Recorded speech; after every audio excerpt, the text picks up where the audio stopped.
বাংলায় তো ভয়ঙ্কর খেলে বেরিয়ে গেছে রাজার রাজা। এবার কোথাও গিয়ে নর্মাল ডেজের ব্যাপার। এবং এই মোটামুটি উৎসবের যে দিনগুলো ছিল সেই দিনগুলোকে কোথাও গিয়ে খাদান কাটিয়ে বেরিয়ে এসছে। এবং এবার কোথাও গিয়ে আরও বেশি করে চ্যালেঞ্জের মুখোমুখি হতে হবে, কতটা নর্মাল টাইমে চলবে কি চলবে না। তো কতটা নর্মাল টাইমে চলছে সেটা নিয়ে তো আলোচনা করবই। তার সঙ্গে সঙ্গে বলে রাখি, এই সিনেমাটা পুরোপুরি তো অল ইন্ডিয়া রিলিজ করেছে। এটা হিউজ পরিমাণে, মানে বলা যেতে পারে গ্র্যান্ডভাবে রিলিজ করছে। ন্যাশনাল রিলিজ মানে একদম পুরোপুরি প্রপারলি ভালোভাবে রিলিজ করছে, এমন কোনো জায়গা নেই যেখান থেকে বাদ পড়েছে। দিল্লি, মুম্বাই, বেঙ্গালুরু, চেন্নাই, তার সঙ্গে সঙ্গে আরও যে বিভিন্ন জায়গাগুলো রয়েছে, আহমেদাবাদ, এমনকি পুনে, বিভিন্ন জায়গাতে সিনেমাটা একটা ভালো রকম কিন্তু শো পেয়েছে এবং মাল্টিপ্লেক্সে দারুণ রকম জায়গা পেয়েছে।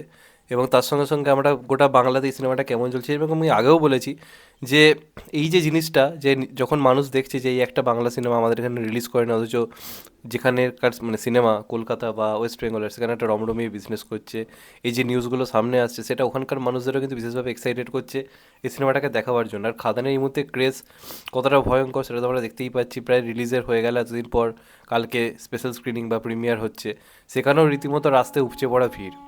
মানে কালকে ধরো একটা ওয়ার্কিং ডে, মানুষের কাজকর্ম রয়েছে, তাও কত ছেলে মেয়ে এমনকি বয়স্ক মহিলা থেকে শুরু করে প্রত্যেকে কালকে রীতিমতো রাস্তায় ভিড় করে দাঁড়িয়েছিল শুধুমাত্র দেবকে এক ঝলক দেখার জন্য। What a stardom! Just match করা যায় না। আনবিলিভেবল একটা স্টারডাম। এমনকি দেবদা ঢুকে যাওয়ার পরও বা ভেতরে স্পেশাল স্ক্রিনিং শুরু হয়ে যাওয়ার পরও বাইরে বহু লোক দাঁড়িয়ে রয়েছে যাতে প্রিয়া সিনেমার ওই মানে বারান্দাটা এসে দেবদেশে একবার হাত নাড়ে। শুধুমাত্র লোকে বাড়িই যাচ্ছেন এই ঠান্ডার মধ্যে। আমি তখন প্রায় মোটামুটি আমাদের একটু দূরে বাড়িতেই, আমি পুরো জিনিস কভার করতে পারিনি, যেটুকু যা পেরেছি। আর আমার অতটা এক্সপিরিয়েন্সও নেই যেরকমভাবে মিডিয়া কাজ করে। এই দেখছি কারোর নিচ দিয়ে কেউ ঢুকে বেরিয়ে গেল মানে ক্যামেরা নিয়ে, ওইগুলো দেখছি, ওগুলো আমার পক্ষে করা খুব ডিফিকাল্ট। এই জন্য সব ধরনের কভারেজ আমি করতে পারি না। যেটুকু পেরেছি, যেরকম যা নিয়েছি সেগুলো একটু একটু করে ছাড়ছি, তোমরা দেখতে পারো। তো ওই সব করে আমি মোটামুটি প্রায় 9টার সময় শীতের ঠান্ডায় ধরো বেরোচ্ছি। সেই সময় মানুষ দাঁড়িয়ে রয়েছে শুধুমাত্র দেবকে এক ঝলক দেখার জন্য, যাতে দেবের বেরোবার সময় বা দেব কোনোভাবে একবার যদি বারান্দায় আসে। এটাকে বলে ক্রেজ। এই ক্রেজ কিন্তু জিদ্দা দেবদাবাদ আর কারোর জন্য তোমরা দেখতে পাবে না, বা বুম্বাদাবাদ আর কারোর জন্য তোমরা দেখতে পাবে না যারা পরবর্তীকালে রয়েছে। তো এই জিনিসটা কিন্তু রয়েছে। তো এটারই কিন্তু ঝলক এবার কোথাও গিয়ে কিন্তু ন্যাচারালভাবে দেখা যাচ্ছে। দেবের ক্রেজ গোটা ভারত জুড়ে ভালো রকম রয়েছে, কারণ বাঙালি সারা বিশ্বের নানা জায়গায় ছড়িয়ে রয়েছে, এটা আমরা সবাই জানি। তো সেই বাঙালি এই সিনেমাটা নিয়ে কী লেভেলের এক্সাইটেড সেটা তো বাংলাই বলে দিচ্ছে। যেখানে লোকে বাংলা সিনেমা, নিজেদের বাংলায় তো বাংলা সিনেমাকে আমরা ছোটো করি, দেখি না। তো সেই অডিয়েন্স জেগে উঠেছে। তো যারা এমনিতে প্রবাসী বাঙালি বা এটা কোথাও কাজ করছে রয়েছে, তারা তো স্বাভাবিকভাবেই সিনেমাটা দেখার জন্য এক্সাইটেড থাকবে। তো বলে রাখি, আজ থেকে তো এটা পুরোপুরি ন্যাশনাল ওয়াইজ রিলিজ করছে। এরই মধ্যে ব্যাঙ্গালোরেতে সিনেমাটা রিলিজ করেছে অলরেডি। সেখানে কিন্তু প্রায় ফার্স্ট ফিলিং হয়ে হাউসফুল হওয়ার দিকে। হলটার নাম হচ্ছে আইনক্স লিডো। এমজি রোড উলসুর বলে একটা জায়গা রয়েছে, সেখানে ওটা রয়েছে। এবং সেখানে অলরেডি কিন্তু রীতিমতো ফার্স্ট ফিটিং শুরু হয়ে গেছে এবং প্রায় হাউসফুলের দিকে। বিকেল 5টায় শো, এখন থেকে প্রায় 80% সিট কিন্তু বুক হয়ে গেছে।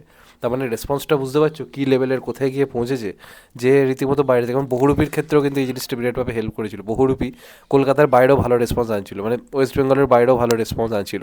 খাদানের ক্ষেত্রেও কিন্তু সেই জিনিসটা হচ্ছে। এবার বহুরূপীর ক্ষেত্রে কিন্তু কন্টেন্ট ছিল, কন্টেন্ট কথা বলছিল, বাংলায় কন্টেন্ট ভালো হলে চলছিল।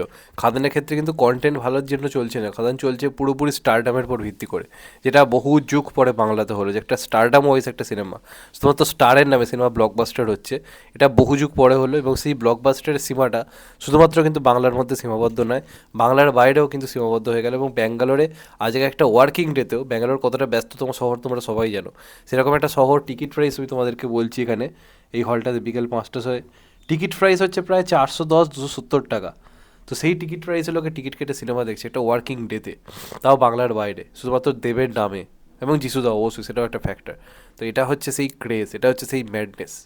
তো শুরু হয়ে গেছে ন্যাশনাল ওয়াইজ দেবের ধামাকা।